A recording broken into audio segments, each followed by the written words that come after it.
guys, dito tayo dito ng isda sa labas. Sa labas po, ayan po ang aming kalan. Pang mahirap na kalan to guys. Ito po ay, ang gamit dito ay used oil. Yan, used oil po yan. May kalan dito, pang istinish uwinin ng siomay. Yan, sa kanya po yan. Meron din dito, tangke. Yan. Ito po yung pangkahoy. Malinis na naman po yung kaserola, iniis-is ni Modesto.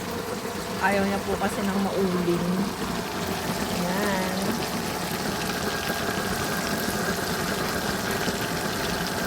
Umuulan po ngayon kasi may bagyo na naman. Ayan po yung papaya. Aming kapitbahay.